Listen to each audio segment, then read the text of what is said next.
আমাদের এখনকার নিবেদন শ্রুতিনাটক অবগুণ্ঠন, কলমে শুভাশিস ঘোষ ঠাকুর।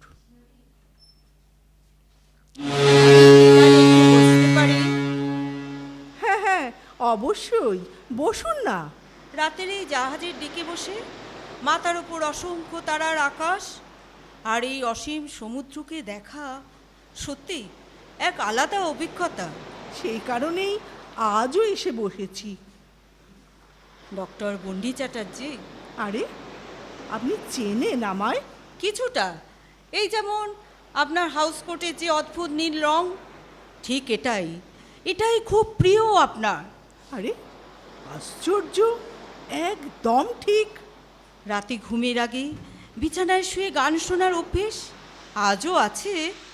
কিন্তু এত সব আপনি জানলেন কি করে? লং ড্রাইভে যাবার স্বপ্ন মনে হয় চলে যায়নি। না, এখনো তো একটু ফাঁক পেলেই। কিন্তু জঙ্গল আর সমুদ্র আজও একইভাবে টানে। রহস্য এইবার কিন্তু ঘনীভূত হচ্ছে। বলবেন কি? হোক হোক না, একটু ক্ষতি কি? না, আপনি তো আমার চেনা নন, কোথাও দেখেছি বলেও মনে করতে পারছি না। চেষ্টা করুন। শুধু রূপ দেখেই কি সবাইকে সবসময় চেনা যায়? মানে? যদি বলি হাউস কোটে এখনো ঢাকা থাকলেও আপনার বা কাঁধে ছোট্ট কাটা দাগটা কিন্তু আমার খুব চেনা। খুব ঘনিষ্ঠ না হলে তো এভাবে সব কিছু জানা সম্ভব নয়। আশ্চর্য লাগছে। আশ্চর্য তো আমারও লাগছে। ভাবিনি আবার কখনো এমন হঠাৎ করে জাহাজে ডেকে আপনার সাথে আমার দেখা হয়ে যাবে। এবার তো বলবেন আপনি আসলে কে? আপনার স্বামী রুদ্রর সাথে দেখা হলো। অনেক বদলে গেছে ও। সেই স্মার্ট ঝকঝকে সুপুরুষ চেহারাটা যেন কোথায় উধাও, কেমন যেন এক পরাজিত মানুষ। রুদ্র এখন অ্যাকিউট সিজোফ্রেনিয়া পেশেন্ট, সঙ্গে একটা সুইসাইডাল টেন্ডেন্সিও সব সময়। ট্রিটমেন্ট চলছে। হ্যাঁ, আচার আচরণ কথাবার্তা সবই একদম আলাদা। আগে সেই রুদ্রকে যেন কোথাও খুঁজেই পেলাম না। আপনি চিনতেন রুদ্রকে? হুম। আমিও আজকাল আর সেই রুদ্রকে যেন খুঁজেই পাই না। অথচ ভালোবেসেই তো বিয়ে। কত কাণ্ড! হ্যাঁ, মনে পড়ে রুদ্র তখন প্রেম ছিল অন্য একটি মেয়ের সাথে। কি যেন নাম ছিল মেয়েটির। অথচ আপনার তখন রুদ্রকেই চাই। রুদ্রই তো প্রথম রিফিউজ করেছিল আপনাকে। এই সবও জানেন আপনি? বেশ সুন্দর দেখতে ছিল কিন্তু সেই মেয়েটিকে। কেমন যেন অস্বাভাবিক হয়ে গিয়েছিলাম আমি তখন। ডাক্তারির একটা বছরও লস হয়ে গেল, পরীক্ষায় বসতেই পারলাম না। না, সেটার কিন্তু অন্য কারণও ছিল। তখনই তো আপনার ওপর সেই পুলিশি ঝামেলাটা। কেসটা চলেও ছিল অনেক দিন, আর কোনো প্রমাণও তো পাওয়া যায়নি আমার বিরুদ্ধে। অ্যাসিডটা ছুঁড়েছিল তো একটা উটকো লোক, কিন্তু তাকে দিয়ে ছুঁড়িয়েছিল আসলে ঠিক কে বলুন তো? আমি জানি না, আদালতেও বারবার বলছিল এই কথাই। কিন্তু আমি যে জানি। মানে? শুনি সেটা কে, আর কি বা প্রমাণ আছে আপনার? আপনার বর রুদ্র, ও তো জানে পুরো ঘটনাটা। হ্যাঁ জানে, কিন্তু অ্যাসিডটা কে কাকে দিয়ে ছুঁড়িয়েছিল সেটা ওর পক্ষে জানা সম্ভব নয়। রুদ্রকে নিজের করে পেতে আর তার প্রেমিকাকে নিজের পথ থেকে সরাতে একজন মেয়ে হয়েও কতটা নৃশংস হতে পেরেছিলেন আপনি? কি বলছেনটা কি আপনি? অ্যাসিডে গলে যাওয়া ওই মেয়েটির মুখটা যে আমি নিজের চোখেই দেখেছি ডক্টর বন্নি চ্যাটার্জি। হ্যাঁ, হতেই পারে, জানি, তাই হয়েও ছিল। কিন্তু আমি এভাবে কোনোভাবেই জড়িত নই। আদালত পর্যন্ত রায় দিয়ে দিয়েছে। জানি আমার কাছ থেকে শুনে আজ রুদ্র বিশ্বাসই করতে চাইছিল না কিছুতেই। রুদ্র? কেন? কি বলেছেন আপনি রুদ্রকে? এত উত্তেজিত হবেন না। আদালত তো রায় দিয়েই ছিল। আপনি দোষী নন।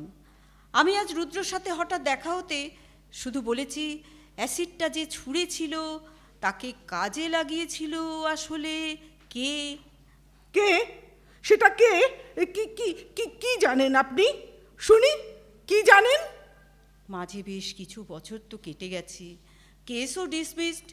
আজও কি সত্যি কথাটা স্বীকারের সত্যিই আর কোনো অসুবিধা আছে বন্যি? দেখুন, আমি জানি না আপনি কে, আর যেই হন কবেকার এই প্রসঙ্গে এত কথা আপনি জানলেনই বা কি করে?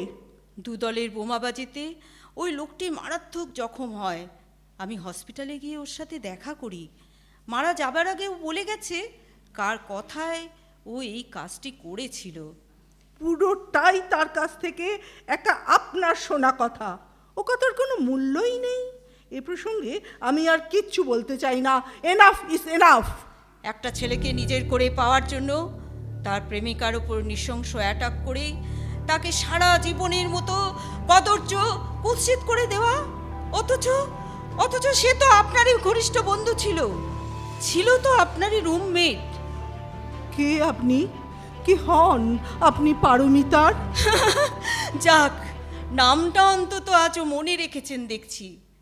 ভেবেছিলাম রুদ্র জীবন থেকে তাকে সরিয়ে রুদ্রকে নিজের করে পেয়ে পারমিতার নামটাও বুঝি চিরতরে মুছে ফেলেছেন মন থেকে।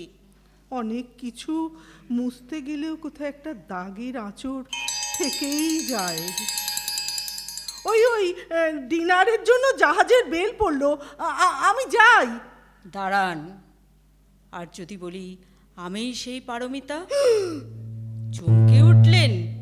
না না, অসম্ভব, কোনো মিল নেই আপনার সঙ্গে তার।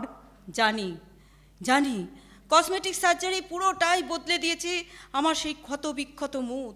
শুধু এই কানটা যেটা ঢেকে রাখতে হয় এইভাবে চুল দিয়ে, এই দেখ দেখ বন্যি, কান বলতে আমার কিচ্ছু নেই, শুধু একটা বিভৎস গর্ত।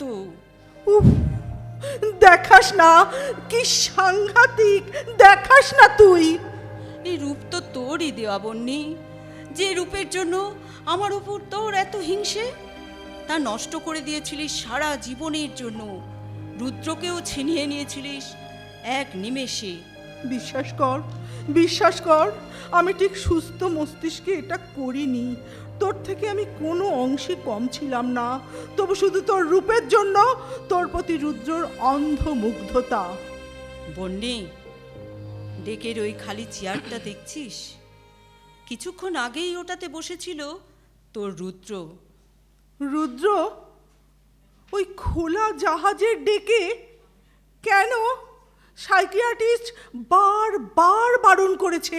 কৌতূহল কৌতূহল আমার মুখ থেকে আজ সব শুনে ও বিশ্বাসই করতে পারছিল না যে তুই তুই যে এমন একটা নারকীয় কাজ করেছিলিস, তাই নিজের কানেই শুনতে চেয়েছিল। কি সর্বনাশ করলি পারমিতা! এমনিতেই সব সময় ওর একটা সুইসাইডাল টেন্ডেন্সি। এই জঘন্য সত্যটা জানতে পেরে ও যদি... এ কি, চেয়ারটা খালি কেন? কোথায় গেল? রুদ্র, রুদ্র, রুদ্র! দেখ থেকে সমুদ্রে লাফিয়ে পড়েনি তো? রুদ্র, রুদ্র! যাই, ডিনারের বেল পড়েছে অনেকক্ষণ। এখন বুঝে গেছি জীবনে বহু কিছু ঘটে, সবই কাটিয়ে আবার দাঁড়িয়ে ওঠার নামই জীবন। আমার জীবনে তো তার প্রমাণ। তুইও পারবি, চেষ্টা কর। আমি এগোলাম, জীবনে কারোর জন্য আর থামতে ভুলে গেছি। তুই আয় ফ্রি হলে, আমি আসি। খেলাভোলা একটি শিল্প সংস্কৃতি চর্চা কেন্দ্র। এই সংস্কৃতি চর্চা কেন্দ্র পরিচালনায় রয়েছে খেলাভোলারই দুই ছাত্রীর অক্লান্ত পরিশ্রম। সেই দুই ছাত্রীর হাতে পুরস্কার তুলে দিচ্ছেন খেলাভোলার কর্মধার, দক্ষ সংগঠক হিসেবে পুরস্কার তুলে দিচ্ছেন খেলাভোলার কর্মধার শ্রীমতী সুস্মিতা রায়, দীপালিকা দাস, সুজাতা বাসু।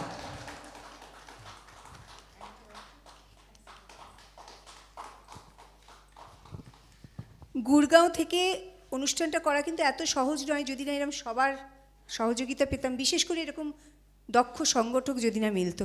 ঠিক আছে, হল বুক করা থেকে শুরু করে সব কিছু আমাদের এই সংগঠক যারা রয়েছেন তারা করেছেন, তাদের জন্য একটা জোরে হাততালি। আচ্ছা,